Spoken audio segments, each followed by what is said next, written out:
दुनिया को छोड़कर जाना है। आने का एक सिलसिला बना रहता है, बड़े छोटे, जाने का कोई सिलसिला नहीं। और हम तो जाएंगे, हमारे वारिस है, ताकि इन तक अगर हम ये काम पहुंचा दें, हमारे जाने के बाद ये जिम्मेदारी के एतबार से इस काम को करें। जैसे नबी अलैहिस्सलाम सहाबा इकराम को सारे चीज़ बताते, सहाबा इकराम ने तब ताबईन को बताया, इसी तरह हम तक ये पहुँचे। तो हमारी भी जिम्मेदारी है कि हम अपने छोटे को इस काम को इस अंदाज से सिखा दें तो आने वाली नस्लों के लिए वो एक ज़रिया बन जाए, आने वाले नस्लों के लिए एक ज़रिया बन जाए। सहाबा इकराम अपने अंदर नबी अलैहिस्सलाम के साथ रहकर, नबी अलैहिस्सलाम की सोहबत में बैठकर बहुत सारी सिफतें हासिल की, बहुत सारी सिफतें हासिल की। जैसे हम लोगों की ज़बान में बोलते हैं तो वर्ष तो बड़े बड़ा बड़ा मतलब पैदा हुआ, वर्ष तो बड़े बड़ा बड़ा मतलब धोई रही थी। तो नबी अलैहिस्सलाम की सोहबत में रहकर सहाबा इकराम ने बहुत सारी सिफत हासिल की। अगर हम और आप उनमें अमली मश्क करेंगे, हमारे अंदर कुछ सिफत आ जाएंगे, हमें दीन पर चलना आसान हो। उनमें से हमारे बुजुर्ग का जो मुख्तसर से निकला है कि 6 नंबर के दायरे के हिसाब से, तो पहला नंबर ईमान, ईमान के बोल है ला इलाहा इल्लल्लाह मुहम्मद रसूलुल्लाह, कि अल्लाह रब्बुल इज़्ज़त के सिवा कोई इबादत के लायक नहीं है, यानी कोई बंदगी के लायक नहीं है। और मोहम्मद रसूलुल्लाह सल्लल्लाहु अलैहि वसल्लम अल्लाह के बंदे भी हैं और अल्लाह के रसूल भी हैं।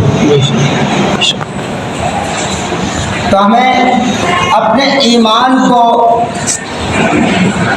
जिस लाइन में अभी हमारा ईमान है, हमारा दिल है, उस लाइन से उठाकर नबी अलैहिस्सलाम ने जिस तौर तरीक़े के मुताबिक जीना सिखाया, उन तक पहुँचाने की कोशिश करें। इस दुनिया में अल्लाह तबारक व तआला ने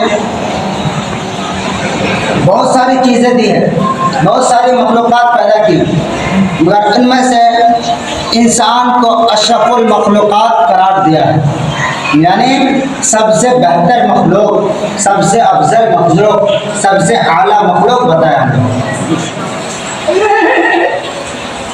जब हम अपने दिल को गैरुल्लाह की तरफ लेके जाते हैं तो हमें गैरुल्लाह से मोहब्बत होती है। यानी मसलन के तौर पर कि हमारा दिल चाहता है कि हम घर बनाएंगे, तो मेहनत करते हैं, मुजाहिदा करते हैं तो घर बनता है।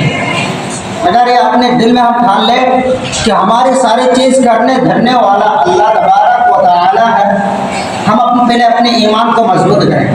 अगर इसके पीछे मेहनत करें तो हमारे ईमान तो मजबूत होगा, हमारे साथ साथ हमारे दिगर भाई भी इहदिना सिरातल मुस्तकीम पर आ जाएंगे।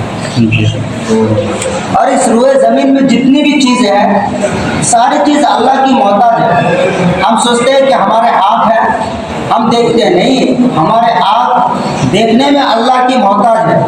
हमारे आँख को देखने की सिफत दी है अल्लाह रब्बुल इज़्ज़त ने, और हमारे आँखों के पास देखने की ताकत नहीं है, देखने की ताकत नहीं है।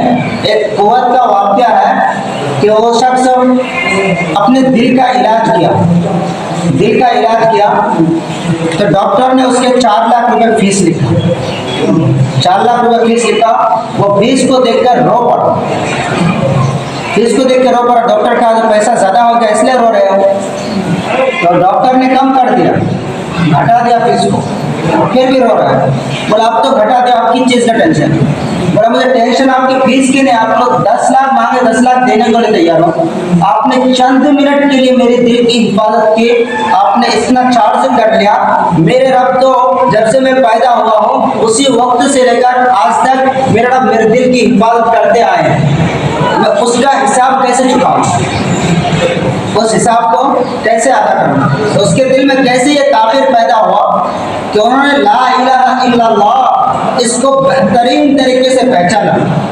तो हकीकतन हम ज़बान से बोलते हैं, हकीकतन अल्लाह तबारक व तआला हमारे माबूद है और हम सब अल्लाह की की मोहताज है, अल्लाह के अलावा कोई बंदगी के लायक नहीं है। अपने अंदर अगर ये सिफत पैदा कर ले कि अल्लाह के अलावा कोई बंदगी के लायक नहीं है, हम किसी को इतना ज़रूरत ना समझे। आज हम अपनी जान माल लगाकर दुनिया को अपना ज़रूरत बना लिया, दुनिया को अपना ज़रूरत बना लिया, तभी हमारे ईमान कमज़ोर पड़ चुके हैं। हमारे ईमान आज कमज़ोर पड़ चुके हैं। हमें अपने ईमान को बनाना। ईमान कब बनेगा? मैं बैठकर अकेले अमल करूँगा नहीं होगा, मैं बैठकर अकेले अमल करूँगा नहीं होगा, जब तक हम अपने दूसरे भाई को इस तरफ नहीं बुलाएंगे। और अल्लाह तबारक तआला खुद कुरान करीम के अंदर फरमाया जगह जगह कि मेरे बंदो, ए मोमिनो, अपने आप को और अपने अहले अयाल को जहन्नम के ईंधन से बचा लो, जहन्नम की ईंधन से बचाओ, उससे दूर रखो। और जहन्नम के ईंधन कौन बनाए? आज हम लकड़ी को बनाते हैं, पत्तों को बनाते हैं, जिसका जो सुविधा होता है, मगर जहन्नम के ईंधन इंसान और पत्थर होंगे, इंसान और पत्थर होंगे। तो यहाँ पर इस दुनिया के अंदर बीज हम जैसा डालेंगे, कल क़यामत के दिन हमारी खेती वैसा ही हमें नसीब होगा। इल्म ज़िक्र के इल्म हमें इतना हासिल करना है कि कम से कम सही और गलत का हमें पहचान हो, सही और गलत का हमें पहचान हो। इकराम मुस्लिम से बार बार ये कहा जा रहा है, बड़ों की कदर करे, बड़ों की इज्जत करे, छोटों पर शफकत करे, छोटों से मोहब्बत से पेश आए, छोटों की रहनुमाई करे। इसलिए बड़ों की कदर इसलिए किया जाता है, ये हमसे बड़े हैं, अमाल में भी बड़े हैं और उम्र में भी बड़े हैं। हम बड़े से बड़े अल्लाह वाले बन जाए, बड़े से बड़े मुफस्सिर बन जाए, बड़े से बड़े मुक़र्रिर बन जाए, उस साथी का अमल से नहीं अमल को नहीं ले सकते। और हदीस पाक में खुद आया है कि शहदाए किराम पहले जन्नत में जाएंगे।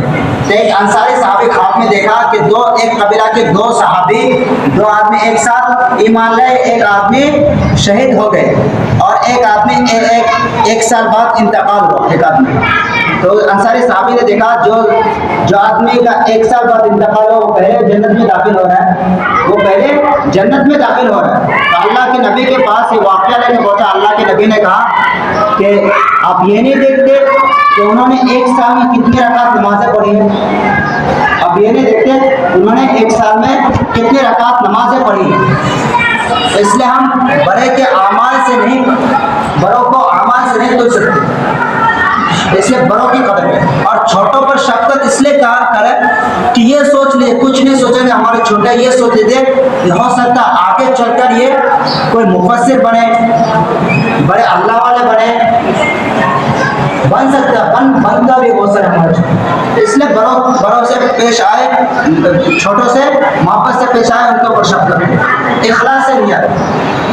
हम जो भी काम करें, बाजार जाएंगे, हम ऐसे मार्केट जाते हैं सौदा करने की नियत से, तो ये सोच लीजिए कि अभी जा रहे हैं, अल्लाह लेके जा रहे हैं, जो सामान हम खरीद के लेके आएंगे इसको सही काम में इस्तेमाल करें, इसको सही काम में इस्तेमाल करें। अगर हमारे नियत दुरुस्त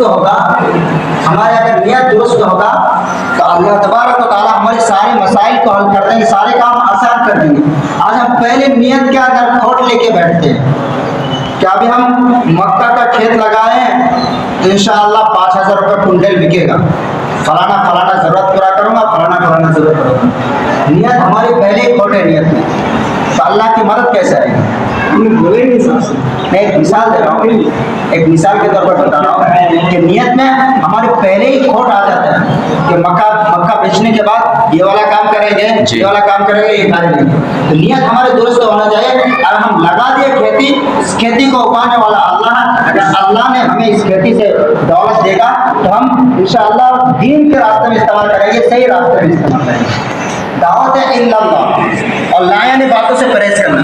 आज हम जगह जगह लायानी बातें बोलते, जगह जगह लायानी बात बोले। लायानी बात में एक और चीज़ आता है, कीना किसको कहा जाता है? कीना इसको कहा जाता है कि दो साथी का आपस में झगड़ा हो गया। मिसाल के तौर पर ایک ساتھی نے کہا آج نہیں بدلہ لیا نا تو کل لوں گا بدلہ، کسی نہ کسی دن بدلہ لوں گا۔ وہ بدلہ لینے کے آڑ میں بیٹھا رہتا، وہ اپنے دل میں کینہ بنا کے بیٹھا اور لایا نہیں بدلہ۔ جیسے لوہے کے اندر جنگ لگ جاتی ہے، آگ کے دھبا میں آگ کے تندور میں لا کے رکھتے ہیں تو جنگ ہٹ جاتا ہے، اسی طرح ہم لا یعنی بات بولتے ہیں ہماری ساری نیکیاں جھٹ جاتے، نیکیاں ختم ہو جاتی ہیں۔ دعوت اللہ اس کام کو ہمیں اس اعتبار سے کرنا ہے کہ ہمارے دوسرے بھائی تک پہنچ جائے۔ اس دعوت اللہ، دعوت تبلیغ، یہ بہت بڑی نام ہے۔ ہمارے علماء اکرام نے ہمیں سمجھنے کے لیے ایک تبلیغ کے اعتبار سے دیا۔ تبلیغ پہلے پہلا لفظ دے دیا ہے تکلیف، تاثیر تکلیف کا، تو ہمیں تکلیف پہلے اٹھانی پڑے گی تب آئے گا۔ کسی بھی چیز کے لیے ہم کھیت میں بیج بوتے ہیں، جب تک ہل وغیرہ نہیں جیتیں گے ایسے لا کے کھیت میں ڈال دیں گے دانا تو نہیں ہوگا۔ اس لیے جب تک ہم کسی بھی کام کے لیے تکلیف نہیں اٹھائیں گے ہمارے کام آسان نہیں ہوگا۔ تو انشاءاللہ اس دعوت کے کام کو مضبوطی کے ساتھ کریں گے نا انشاءاللہ۔ اور یہ ٹھان لیجیے کہ آج جو ساتھی یہاں سے جائیں گے یہ ارادہ کر لیجیے یہاں سے تو ہم گاؤں جائیں گے اور اللہ سے اسی مسجد سے دعا کر کے جائیں، یا اللہ مجھے تو اس طرح بنا دے جب تک اس روئے زمین میں زندہ رکھ، دین کے کام کے لیے زندہ رکھ، اب جب خاتمہ فرما تو دین سے خاتمہ فرما، بددین سے نہیں۔ اور دعوت کے کام کو ہر ایک اعتبار سے ہمیں استعمال کرنا ہے۔ گھر میں رہے اٹھتے بیٹھتے اپنے گھر والوں کو دعوت دینا ہے، اپنے گھر والوں کو دعوت دینا ہے۔ ہمارے بڑے کہتے ہیں کہ پیٹ کے بچے کو نہیں دیکھو، پہلے گود کے بچے کو دیکھو۔ تو گھر والے ہمارے گود کے بچے ہوتے ہیں اور پڑوسی ہمارے پیٹ کے بچے ہوتے ہیں۔ اگر ہمارے گود کے بچے صحیح رہیں گے تو پیٹ کے بچے اللہ تبارک تعالیٰ خود ہی صحیح کرتے ہیں۔ اس شادی کو آرام فرمانا تو آرام فرما لیجیے، تھوڑی دیر بعد مسجد سے بیٹھ جائیں۔